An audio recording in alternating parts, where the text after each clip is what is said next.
présence, les craintes s'enfuient, ton amour parfait les bannit. En ta présence, les craintes s'enfuient, ton amour parfait les bannit.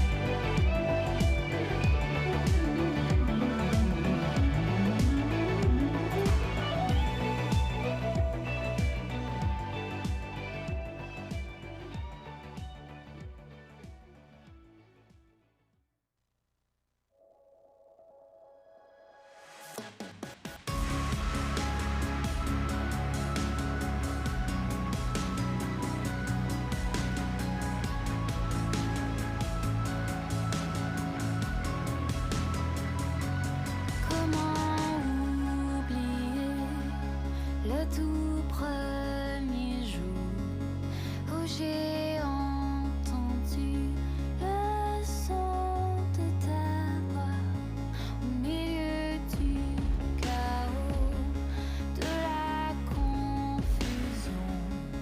Ta parole me bouleverse, un seul mot de ta bouche et tout est transformé. Que je me posais. Et c'est la première fois que je prêche vraiment sur des passages en lien avec ça. L'idée, c'est qu'on parle des 7 églises qui sont au tout début du livre d'Apocalypse. Et on ne parle pas de la fin des temps. Moi, dans la perspective sur laquelle je prêche là-dessus, c'est la notion que ce message-là aux 7 églises, c'est le message pour l'Église aujourd'hui. Et chacune des églises, on peut chacun se retrouver dedans dans certains aspects de ce qu'elles sont. J'ai parlé de l'église de Laodicée, Pergame, Éphèse. J'ai parlé dimanche passé, c'était Non, Thyatire, non, je ne l'ai pas fait encore. J'ai fait Philadelphie la dernière fois, qui était vraiment particulier, où il y avait, tu sais, parce que la formule, c'est voici ce que tu fais de bien, tu penses que ça va bien, mais il y a un petit problème ici, là, présentement. Philadelphie, il n'y avait pas de petit problème. Eux, ils pensaient que ça n'allait pas bien, puis Dieu leur disait non, ça va assez bien pour toi, merci. Tu es en bon chemin.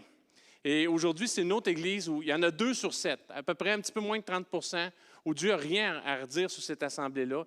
Il y a juste quelque chose à l'encourager. Il dit ça va très bien. Pourtant, dans la perception de cette église-là, ça n'allait pas bien du tout. Ça ne va pas bien, mais Dieu leur dit non, ça va bien. Vous savez, nous, ce n'est pas un message facile de parler de la souffrance. La Bible parle de la souffrance. Dans notre culture, la souffrance, c'est lié à un échec. Regardez autour de vous, tout est fait dans notre société pour qu'on puisse minimiser la souffrance. Toute l'idée derrière l'aide médicale à mourir. Il y en a qui ont besoin, moi, des fois, j'aurais besoin de l'aide médicale à dormir. Mais l'aide médicale à dormir, c'est le droit de ne pas souffrir. À mourir, c'est le droit de ne pas souffrir. C'est une obsession dans le monde où on est. Le droit au bonheur, le droit de s'éliminer de la souffrance, c'est rendu quasiment essentiel. Les gens vont se fâcher, ils ne supporteront pas les désagréments, les souffrances. On sort de 2 ans de temps difficiles, de pandémie. Regardez les gens autour de vous.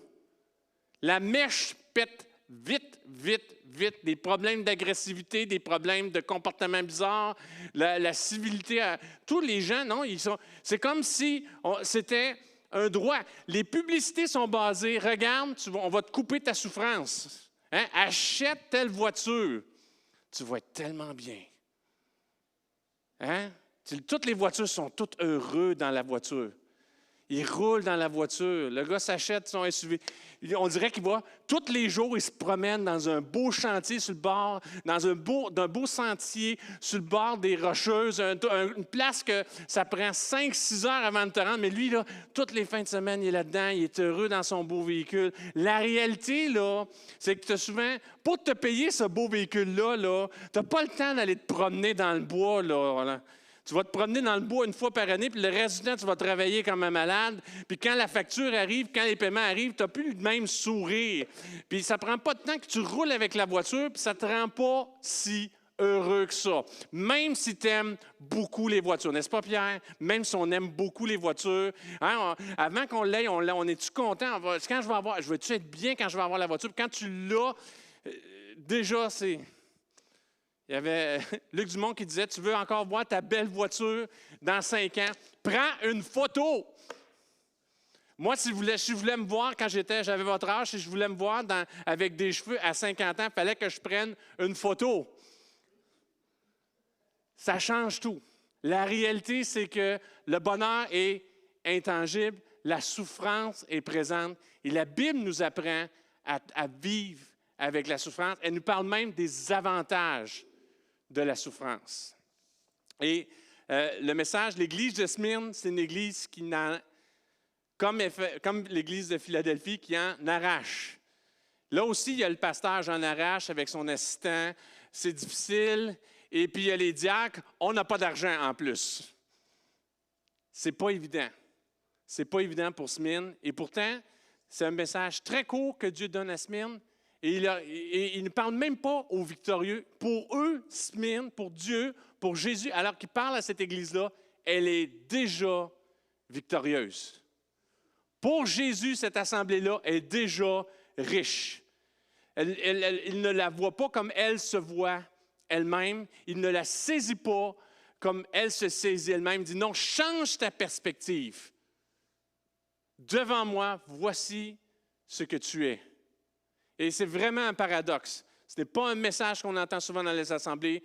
On va toujours, l'idée, on accroche souvent à ce qui est visible à l'œil. Et pour Dieu, ce n'est pas nécessairement ce qui est visible à l'œil. C'est vraiment l'attachement qu'on a à lui. Et tantôt, je donnais le témoignage, Vania, que j'ai vécu un moment de souffrance et que les riens d'eau m'ont énormément aidé pendant ce temps-là. Mais de ce temps de souffrance-là est sorti des perles dont je me sers encore aujourd'hui. Si on apprend à marcher dans ces temps-là où Dieu se sert de la souffrance, se sert des temps difficiles pour travailler, modeler notre cœur, on peut être changé. Pourquoi la souffrance? Le monde est en souffrance, la nature est pécheresse, nous faisons partie de ce monde-là. Et savez-vous quoi? L'être humain, souvent, on apprend simplement dans des leçons difficiles. L'homme, selon le cœur de Dieu, David, a été formé à la royauté dans la souffrance. Si tu n'es pas sûr, lis les psaumes de David. Ce n'est pas tout le temps joyeux.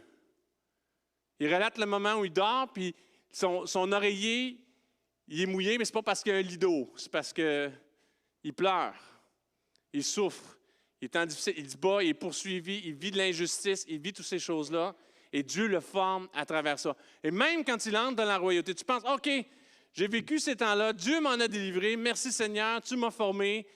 Puis tu peux dévier encore, parce que David a dévié encore, et a encore souffert à cause de ses propres péchés.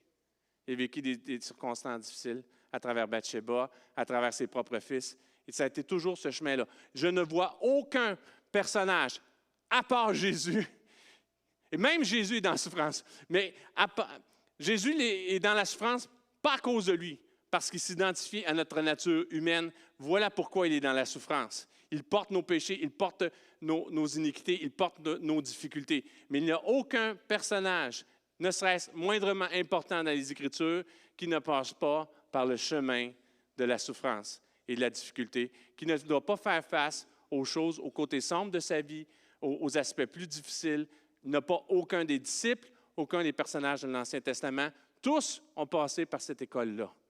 Et quand on comprend cela, quand on saisit cela, on voit les choses d'une façon complètement différente. C'est l'option que j'ai pour vous, pour que celui qui a des oreilles, qui a des oreilles écoute. Smyrne, c'est pour toi ce matin. à une Église qui est riche dans sa souffrance. Il y a une richesse dans le chemin de ta souffrance. Voilà, je vais vous lire les versets. C'est assez court. Oh, j'ai dit 11-12, mais c'est 10-11. Verset 2, verset 8 à 11.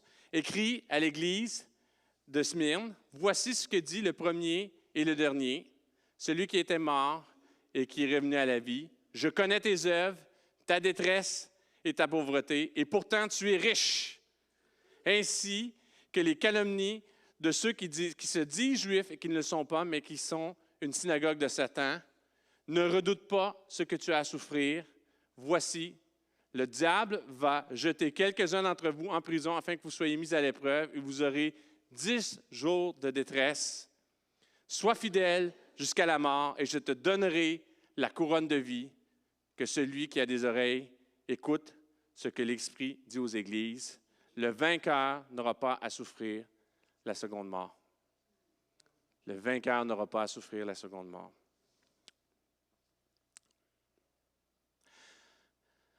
Il y a deux choses que je veux simplement expliquer dans le contexte de ce texte-là qui peuvent être mal interprétées.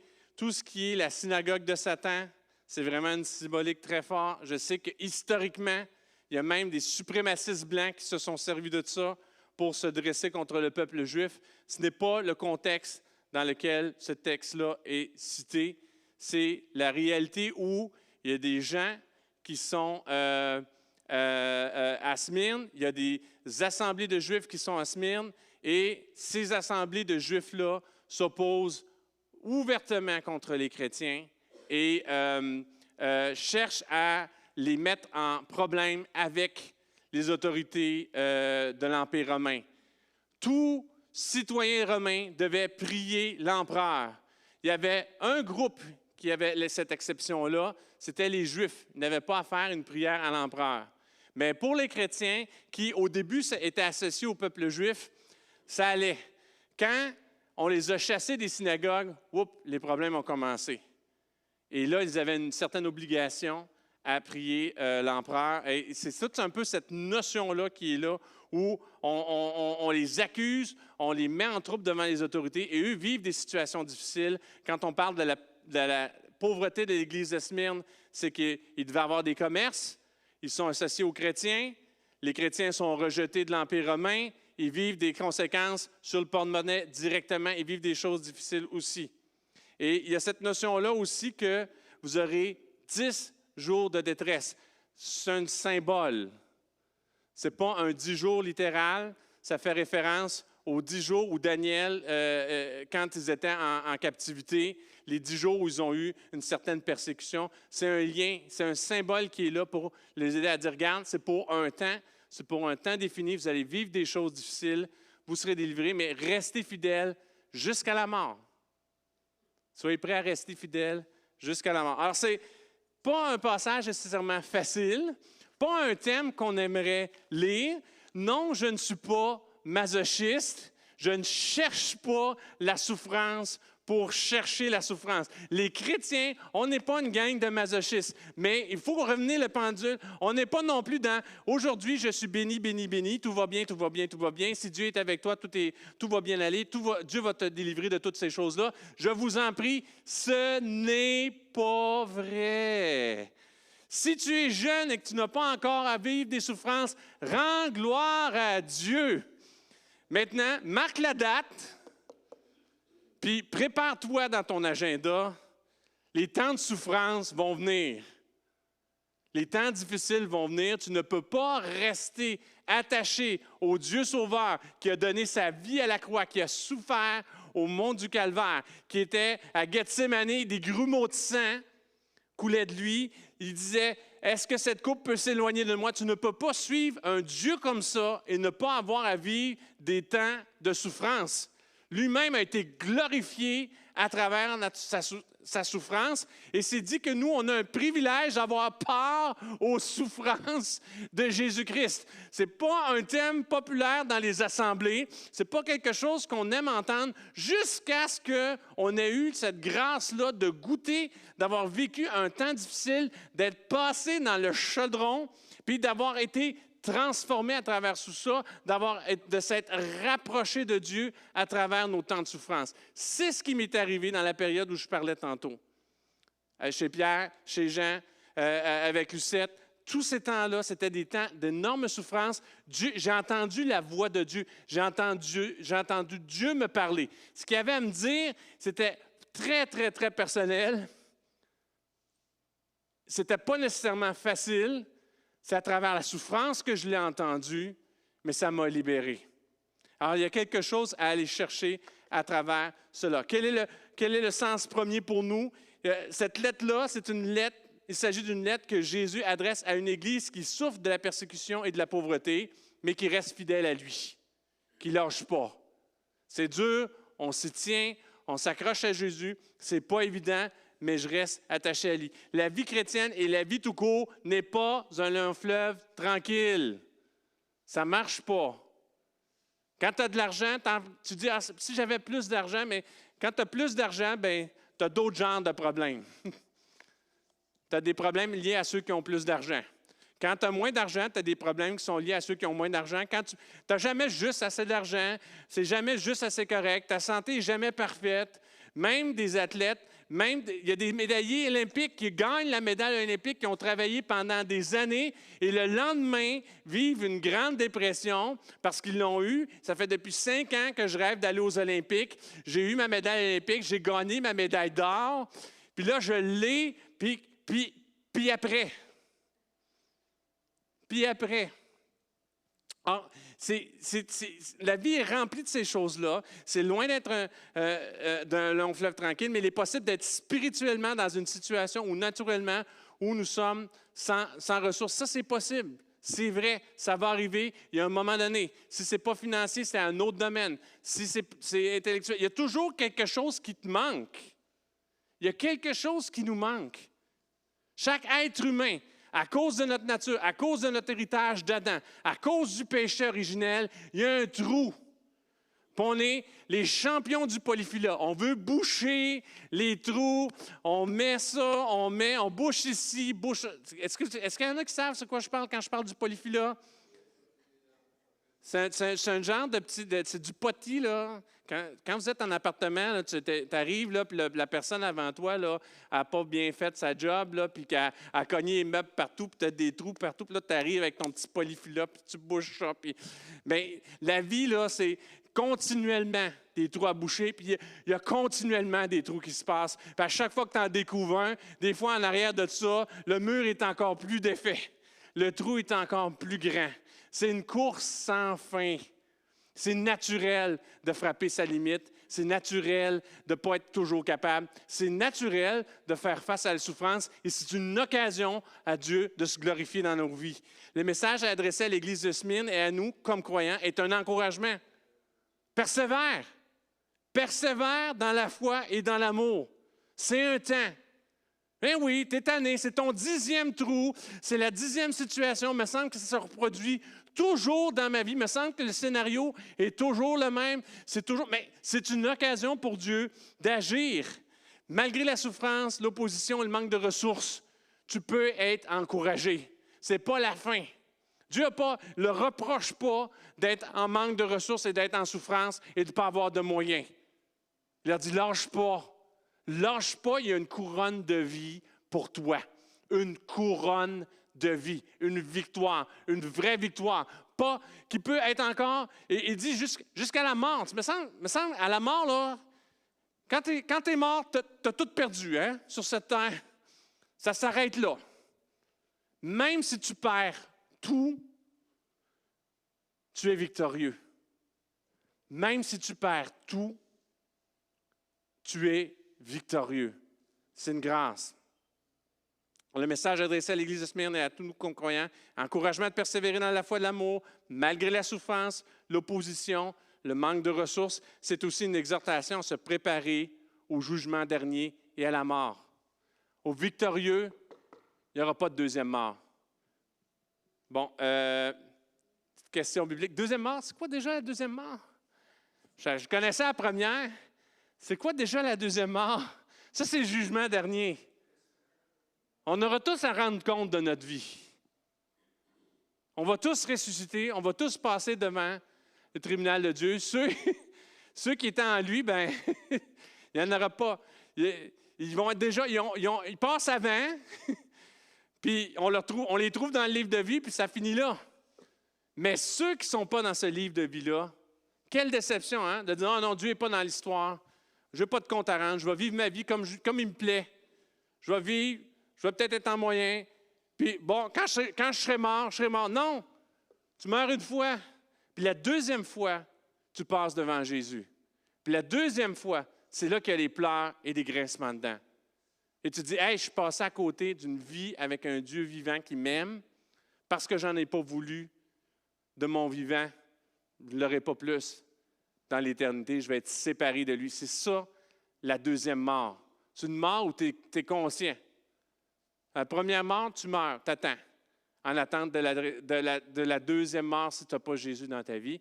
Et pour celui qui tient à cette foi-là, malgré les temps de souffrance, et qui ne désespère pas, qui ne dit pas « Ah non, Dieu, tu n'es plus dans l'histoire » parce que moi, j'avais cru comprendre que quand j'accepterais Jésus, mes problèmes seraient finis. Fifi, elle n'est née.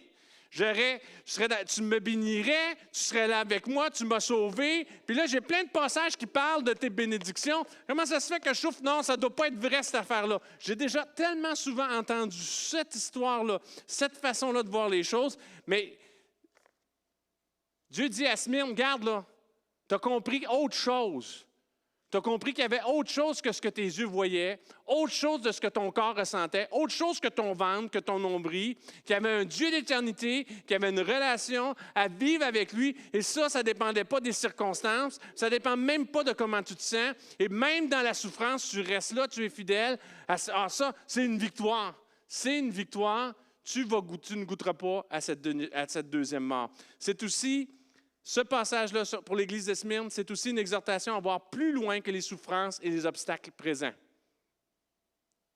On en a, on est tanné des fois, on est écœuré, des fois on n'est plus capable. Savez-vous quoi? Dieu, c'est le Dieu du capable quand tu n'es plus capable. C'est le Dieu qui te relève quand tu n'es plus capable de te relever. J'ai une épouse à côté de moi, elle se lève, je ne sais pas comment elle fait pour se lever. Elle est comme celui qui avait le doigt cassé, qui se touchait partout. Le docteur, quand je me touche ici, j'ai mal. Monsieur, vous avez le doigt cassé. Mais elle c'est pas qu'elle a le doigt cassé, c'est qu'elle a vraiment mal ici, mal à gauche, à droite. Elle découvre tout plein des choses dans son corps. Pourtant, elle est fortifiée. Elle est capable d'aller plus loin. Elle voit plus loin. Je ne sais pas comment elle fait, mon épouse, mais elle voit plus loin. Puis il y a des moments dans mes temps de souffrance, je ne sais pas comment je passais ma semaine. Je ne sais pas comment je passais du lundi au vendredi, au mercredi. Des fois, j'étais relevé, puis là, il y avait encore des situations difficiles qui arrivaient. Puis comment je fais pour me relever, pour aller plus loin? Ça, c'est Dieu qui rend ces choses-là possibles. Il y a une provision vraiment particulière. Si tu vis un temps de souffrance dans ta vie, il y a une provision particulière. Je vois des gens qui font oui de la tête.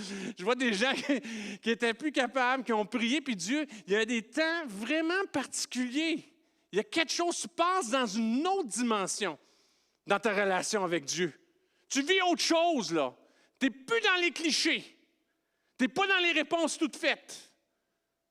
S'il ne fait pas quelque chose, si tu ne soutiens pas, là, tu n'es même pas rendu. Regarde, Seigneur, soulage-moi, là. Fais juste me soutenir, là.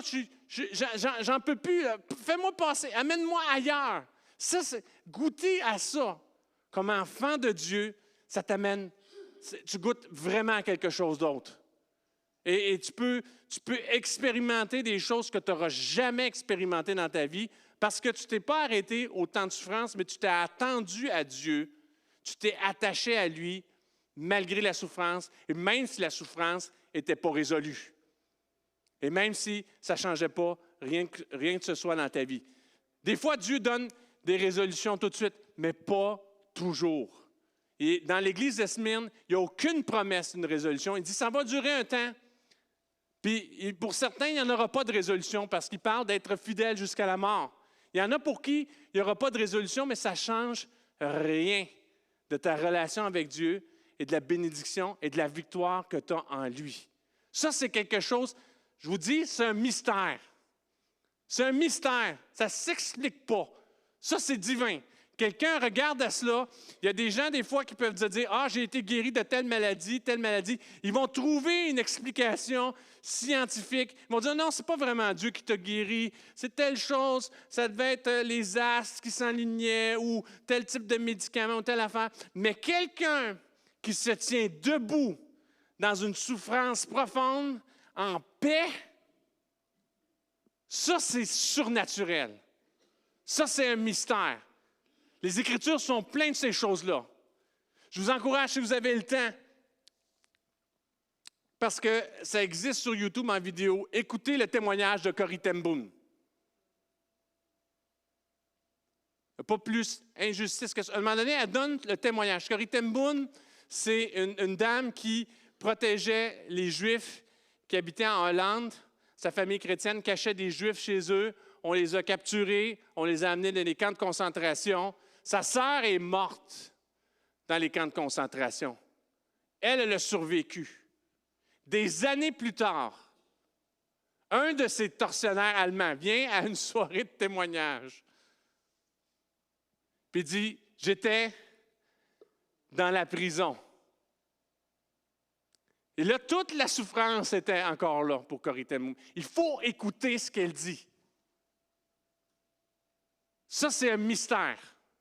Je veux goûter aux choses mystérieuses de Dieu. Je veux goûter parce que la Bible nous appelle à être ces genres de gens-là extraordinaires. Ce n'est pas nécessairement toujours ceux qui font les miracles. C'est des gens qui peuvent aussi passer à travers toutes sortes de circonstances et être en paix, porter la lumière de Dieu à travers des choses qui sont incompréhensibles. C'est un mystère. Je ne peux pas l'expliquer. Il y a des moments dans mes temps de souffrance, Vania, je ne pouvais pas expliquer. J'arrivais le mercredi, je dis là, ça y est, je t'aboute, Seigneur. Je t'aboute. Je ne suis plus capable. Je ne peux plus vivre encore un moment de souffrance comme ça. Et puis là, Dieu me relevait le jeudi, le vendredi, le samedi. Là, j'étais là, wow, c'était miraculeux dimanche. Lundi arrivait, mardi arrivait, mercredi. Un autre temps, c'était pire encore que le mercredi passé où j'avais dit, je ne suis plus capable. J'en peux plus, Seigneur. J'arriverai pas, là, je suis sur le bord du précipice. J'avais l'impression d'être comme ça, encore sur le bord du précipice, encore sur le bord du précipice. Là, je ne sais pas, là, il y a juste mon talon. Comment je tiens? Comment je tiens au-dessus du précipice comme ça? Il y a une main qui est sous mes pieds, il y a quelque chose qui est sous mes pieds, il y a un Dieu qui me soutient. Il y a un Dieu tout-puissant. N'oubliez pas ces choses-là. Trop souvent, on donne la réponse facile, ça va aller. Dieu, oui, c'est vrai, des fois, Dieu délivre comme ça, mais il y a certaines leçons, certaines choses profondes où on peut dépendre de lui. Hey, comment tu dépends de lui quand tu as tes pieds au-dessus du vide? C'est lui-même qui te soutient. Comment tu ne peux pas dépendre plus de lui? L'Église de Smyrne, il n'y avait rien à reprocher à l'Église de Smyrne. Ils ne se sentaient pas, ben oui, tu as le pied dans le vide, tu n'as pas de ressources, tu ne te sens pas capable, tu es à bout. On te harcèle jour après jour, tu es fatigué, mais tu te tiens quand même debout parce que Dieu te soutient. C'est une exhortation à aller voir plus loin que les souffrances et les obstacles présents. Il y a la promesse que les souffrances ne seront que pour un temps et que nous sommes victorieux, même au travers la mort. Même au travers la mort, on est victorieux. Nous pouvons être rassurés du fait que Jésus est unique, qu'il règne sur la création depuis toujours. Il a triomphé de la mort par sa résurrection. Il est le seul sauveur qui peut donner la vie éternelle à ceux qui croient en lui. Des fois, c'est juste ça qui tient. Non, cher Seigneur, il est là, il est présent. Je peux avoir cette assurance-là. Nous devons nous inspirer de l'exemple de l'Église de Smyrne, qui était fidèle à la parole de Dieu et à son témoignage, malgré sa souffrance et les limitations de ses moyens. Il y a une révélation profonde au travers du mystère de la souffrance. Il y a une révélation profonde. Il y a quelque chose pour toi et moi. Frappé par tes limites, frappé par ce que tu ne peux pas atteindre, il y a une révélation puissante à travers ça. Romains 5, versets 3 à 5. Un verset qui n'est pas toujours très populaire. Bien plus, nous sommes fiers, même dans nos détresses, sachant que la détresse produit la persévérance, la persévérance, la victoire dans l'épreuve, et la victoire dans l'épreuve, l'espérance. Or, cette espérance ne trompe pas parce que l'amour de Dieu est déversé dans notre cœur par le Saint-Esprit qui nous a été donné. Je vous encourage à être pas des chrétiens juste de la victoire, pas des chrétiens juste qui savent faire face à la détresse, si vous y tenez, à être des chrétiens de l'espérance. Comment donner l'espérance aux gens? C'est quand nous-mêmes, on a goûté à cette espérance-là. Comment donner l'espoir aux gens quand nous-mêmes, on a goûté à l'espoir? Et c'est drôle parce que c'est à peu près pratiquement toujours dans les temps de souffrance qu'on arrive à ces choses-là. En sondant le texte, celui qui est le premier et le dernier, il parle de lui, voici comment je m'adresse. Dans tes souffrances, Dieu dit, voici. Dans tes temps difficiles, Dieu dit, voici, c'est moi qui est le premier, c'est moi qui est le dernier. C'est moi qui est le premier, c'est moi qui est le dernier. Il est le Dieu vivant qui a vaincu la mort, le Créateur et le Rédempteur. Il a créé Adam, il a sauvé Adam. Il était là au début, il n'y a pas rien qui n'a pas été créé par Jésus. Il était là, il a parlé, toutes les choses ont été créées par la parole. Il était là au commencement, et toute chose est restaurée par cette même parole-là. C'est lui qu'on sert. Alors, face à ce que tu fais face, wow! Il est le premier puis le dernier. Ça règle toute la question. C'est un gros entonnoir. C'est le plus grand entonnoir. C'est l'entonnoir qui tient tout l'univers entre ses mains. Tu rentres dedans, puis tout mène à une seule personne, à Jésus. Toutes les situations qui peuvent venir dans ta vie rentrent dans cet entonnoir-là. Il est le début, il est la fin. On ne peut pas sonder sa grandeur, toute sa profondeur, toute sa largeur. Tout rentre par ça et tout pointe vers lui. Il est la réponse à toute chose. Il est le premier et le dernier. Je vous le dis à vous, mais je me le dis à moi ce matin. Parce que j'ai mes souffrances passées, j'ai les souffrances présentes, puis j'ai les souffrances qui s'en viennent. Dans tous ces temps-là, Jésus est le premier. Il est toute la réponse. Je peux tout envoyer je peux tout lancer dans l'entonnoir de Jésus. Ça va tout me pointer vers lui. C'est là qu'il a un secours. Il est le Dieu vivant qui a vaincu la mort, le Créateur et le Rédempteur. Il est unique et souverain sur toute chose. Il existe de toute éternité et il règne sur le monde à venir. Il est celui vers qui converge la foi. C'est lui, tout pointe vers lui. Et si dans ta souffrance, tu perds le nord, envoie-le dans celui qui est le début et la fin. Il va te ramener vers lui. C'est là que tu vas retrouver un secours. Celui qui est le premier et le dernier, celui qui était mort et qui est revenu à la vie. Il commence comme ça à Smyrne. Celui qui était mort et revenu à la vie, celui qui nous donne l'espoir au-delà du monde visible. Et la certitude de la victoire. Celui qui a prouvé qu'il est Dieu et qui est une prémisse de notre rédemption et de notre propre résurrection. C'est ça que ça veut dire. Quand Jésus dit « Gars, j'étais mort », pour les disciples, quand Jésus est mort, c'était fini, là. C'était fini. Jean était là parce qu'il avait dit qu'il s'occupait de la mère, puis la mère, il fallait qu'elle soit à la croix, mais les autres n'étaient plus là. C'était fini, il est mort. Ça a été un choc pour eux. Jésus leur a dit hey, « Je vais ressusciter », mais quand c'est arrivé, pour les disciples, il était mort. C'était fini. Ils en parlent, ils étaient découragés. Ils le voient ressusciter, ils ont de la difficulté à le saisir. Mais c'est ça que ça veut dire. Il y a quelque chose au-delà du monde visible, au-delà des circonstances, au-delà de ce qu'ils voyaient. Ces mêmes disciples-là qui ont marché 3 ans avec lui, qui n'ont pas été capables de l'accompagner à la croix. La plupart sont tous morts martyrs. Il y en a un qui s'est fait crucifier la tête en bas selon la tradition, Pierre. Même Jean, qui n'a pas été vraiment mort, a été torturé. Il a écrit cette épître-là, le livre d'Apocalypse, alors qu'il était prisonnier sur l'île de Patmos. Ils ne l'ont pas eu facile, mais ils ont goûté toutes ces choses. Ils ont expérimenté celui qui était mort. Ils ont expérimenté une fin, un échec total qui s'est transformé en victoire totale. C'est ça le Dieu que nous servons. Alors, il n'y a pas une situation d'échec, de souffrance dans laquelle Dieu ne peut pas parler. Il est le commencement et la fin. Je suis celui qui était mort et qui est vivant. Je vais être vivant dans ta mort, je vais être vivant dans tes obstacles, dans tes murs, dans les choses sur lesquelles tu ne peux rien faire. Celui qui a prouvé qu'il est Dieu et qui est une prémisse de notre rédemption et de notre résurrection. Si on est mort dans nos situations, on a cette même promesse que si lui, il est ressuscité, nous aussi, on ressuscitera. Alors, Christ est ma vie, la mort m'est un gain, Paul dit. C'est une chose de le dire, c'est une autre chose de le vivre. Il promet que la souffrance, il promet que la souffrance sera temporaire.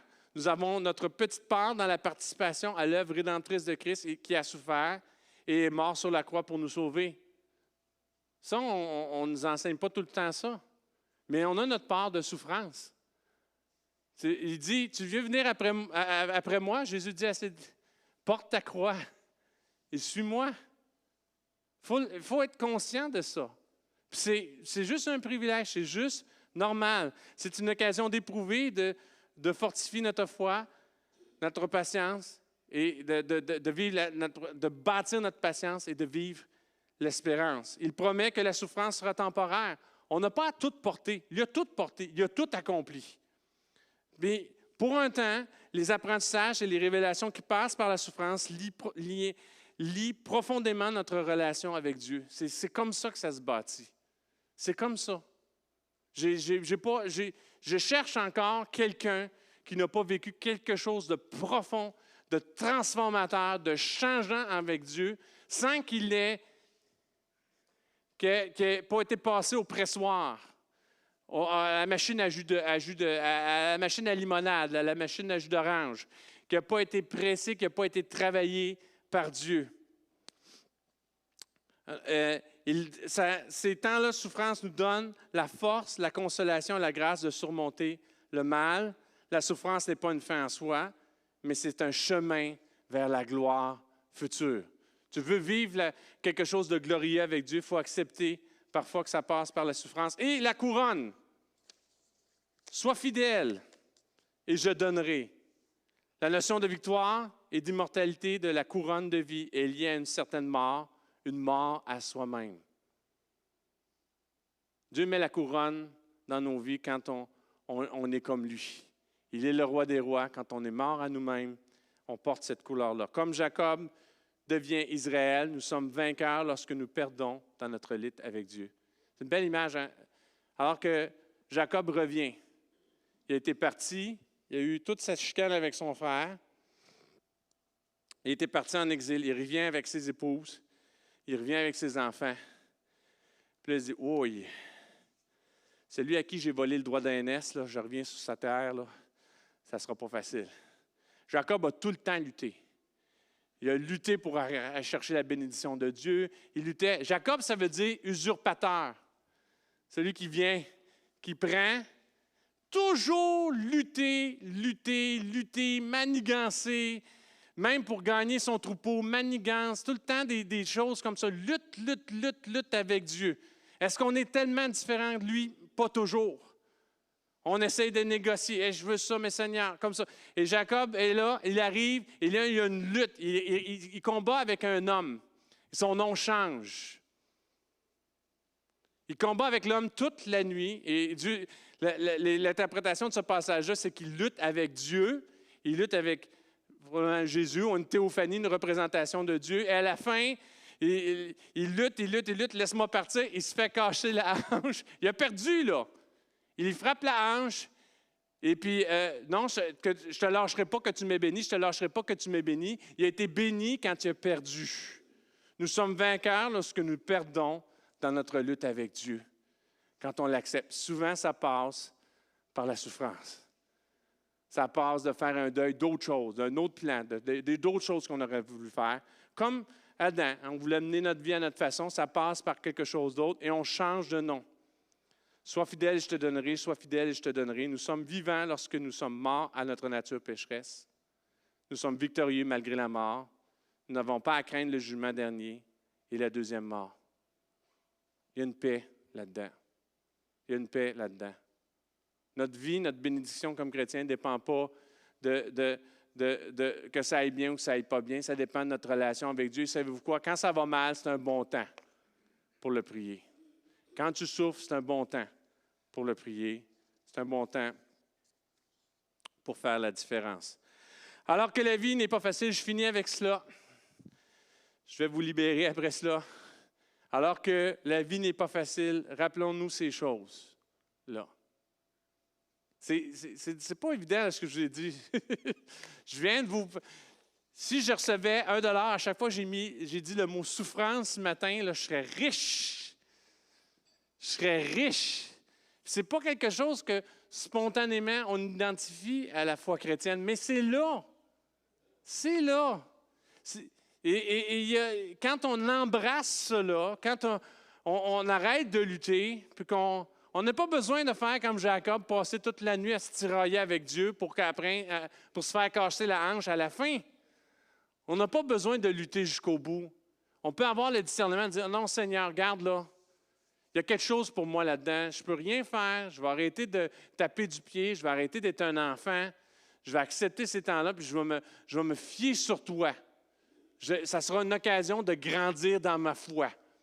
Ce n'est pas favorable, c'est un temps favorable pour te prier. Je ne suis pas confortable, c'est un temps pour que tu me changes. C'est pas facile, c'est un temps que tu montres ta grâce, ta grandeur. Paul a dit, c'est quand je suis faible que je suis fort. Alors, je vais me glorifier de ses faiblesses. Paul, qu'est-ce qu'il avait à prouver, Paul? Il a écrit la moitié du Nouveau Testament. Puis il priait à Dieu, enlève-moi les chardes, enlève-moi les chardes, enlève-moi les chardes. On ne sait pas clair c'est quoi les chardes, mais on peut s'assurer que ce n'était pas agréable. Hein? C'était pas le fun, c'était souffrant, c'était désagréable, c'était quelque chose ça le fatiguait. Et Dieu lui a répondu, garde, je me glorifierai dans tes faiblesses. Il y a quelque chose à passer. Alors, regarde, Seigneur Dieu, alléluia, vive mon écharde, je vais vivre avec. Quand je suis faible, c'est alors que je suis fort. Amen. Amen. En jeune, ça veut dire un jour peut-être, qu'est-ce que le grand chose que je nous avais dit ce dimanche matin-là? Qu'est-ce qu'il nous avait dit en tant que tel? Je ne vous le souhaite pas, mais c'est comme ça. C'est ça la réalité. Il y a quelqu'un qui va te blesser.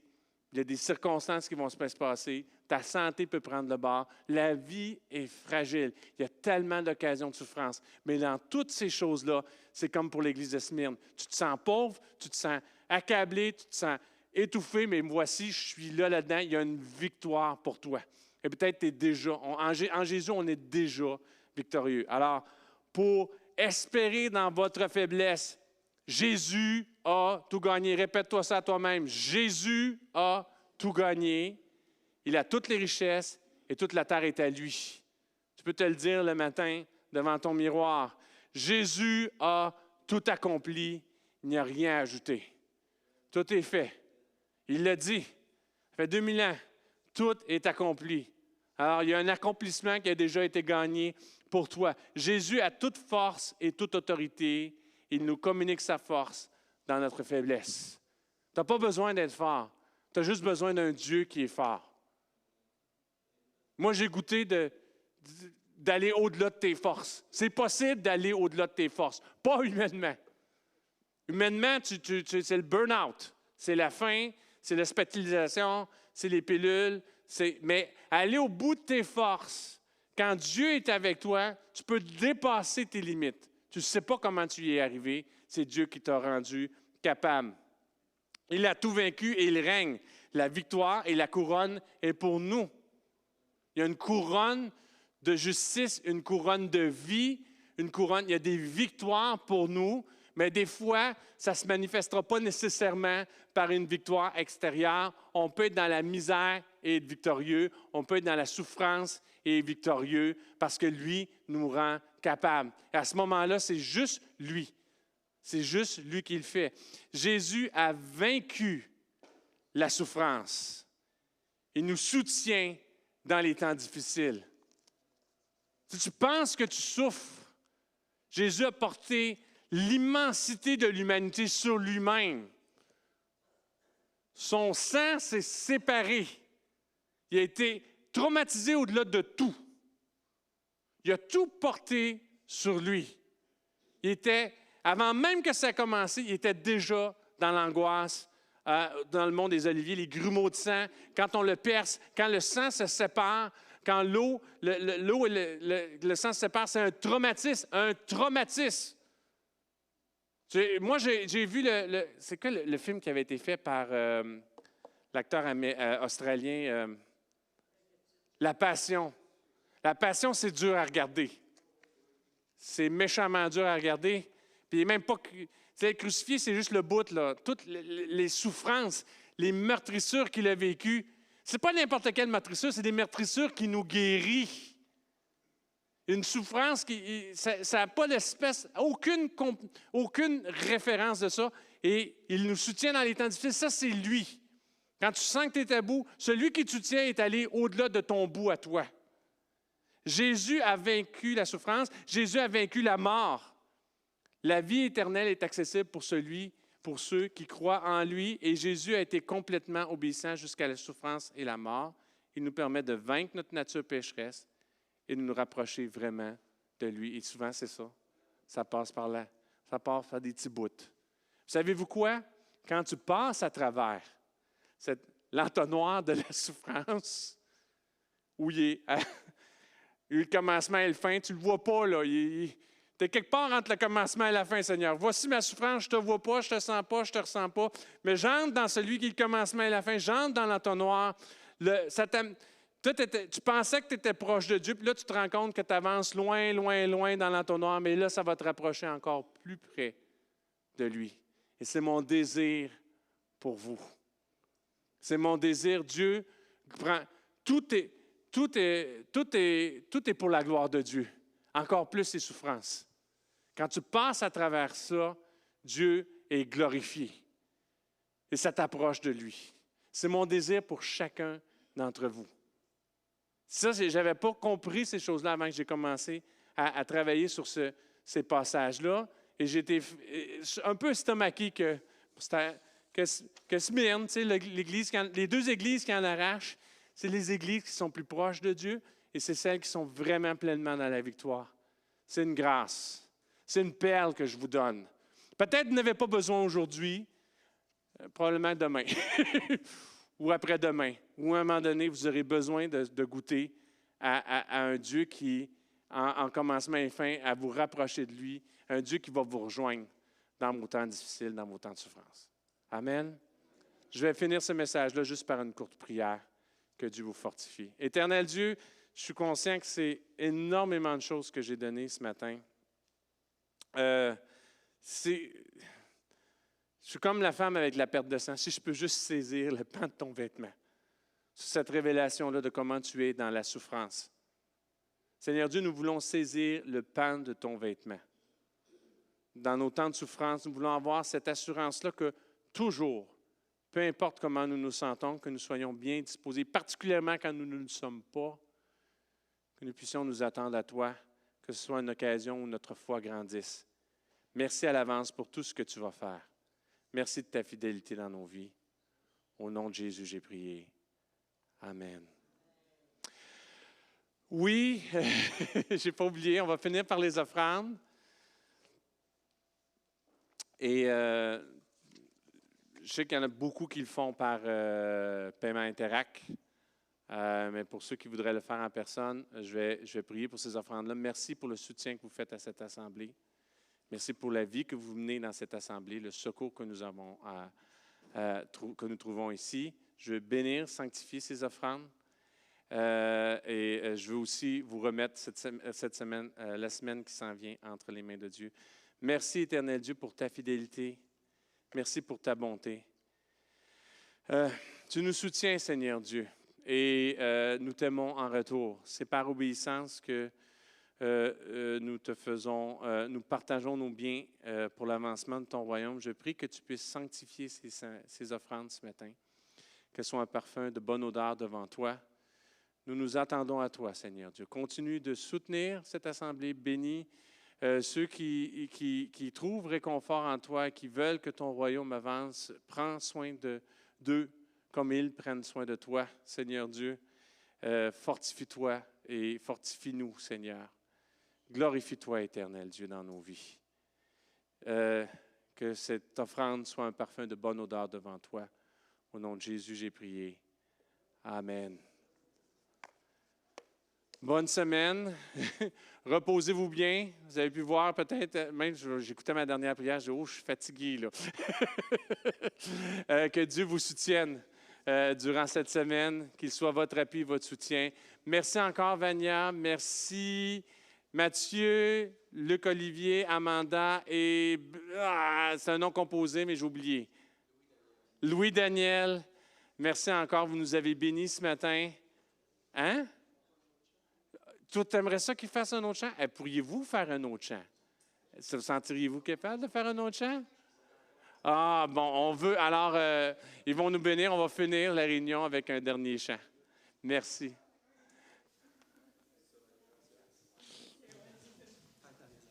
Tant qu'à les enfants.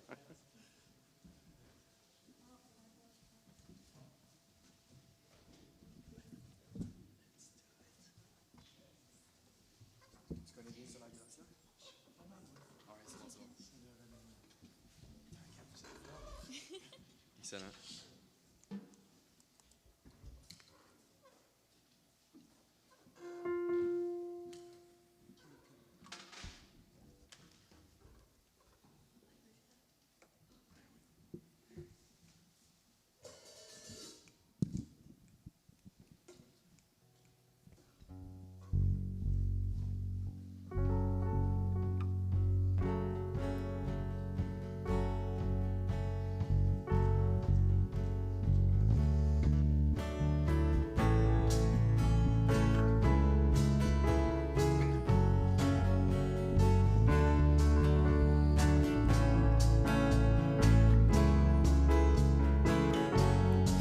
Amour parfait, tu t'es donné à la croix pour tout effacer de mes péchés. Tu t'es chargé sur le bois. C'est par ta grâce seule que je suis pardonné. C'est par ta grâce seule que Dieu m'a racheté.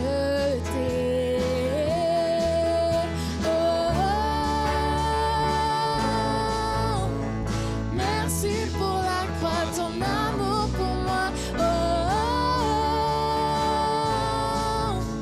Ta grâce ne faillit pas. Rien ne pouvait me justifier. Ton pardon est immérité. Tous mes efforts ne suffiraient à me sauver. C'est par ta grâce seule que je suis pardonné. C'est par ta grâce seule que Dieu m'a racheté.